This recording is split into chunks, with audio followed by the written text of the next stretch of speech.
بسم اللہ الرحمن الرحیم۔ السلام علیکم، امید ہے کہ آپ لوگ سب خیریت سے ہوں گے۔ آج کا موضوع کوئی سیاسی نہیں بلکہ ایک پرزور مطالبہ ہے، ایک ضمیر کی آواز ہے۔ میں حکومت پاکستان سے پرزور مطالبہ کرنا چاہتا ہوں کہ وہ پارلیمنٹ کا ایک متفقہ اجلاس منعقد کرے جہاں پر فلسطین کے حق میں دو ٹوک قرارداد اکثر رائے سے منظور کی جائے کہ ہم لوگ فلسطین کے ساتھ ہیں۔ اور آج جب پوری دنیا ایک تماشائی بنی ہوئی ہے، حکومت پاکستان کو اس وقت چاہیے کہ وہ امت مسلمہ کی نمائندگی کرے اور ایک واضح پیغام دے کہ ہم لوگ فلسطین کے ساتھ، ان کے ساتھ شانہ بشانہ کھڑے ہیں، اور ہم لوگ بتائیں کہ فلسطین کے ساتھ ہیں ہم لوگ، بلکہ فلسطین کے نہیں بلکہ ہم ظلم کے خلاف فلسطین کے ساتھ ہیں اور مظلوم کے خلاف ہم لوگ کھڑے ہوئے ہیں۔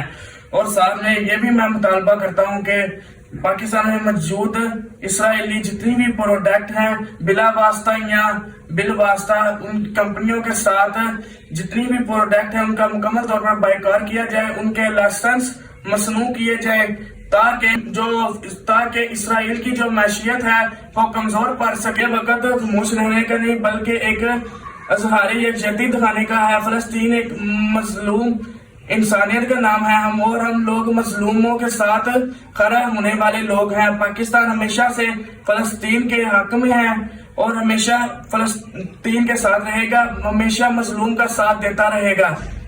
شکریہ، اسٹے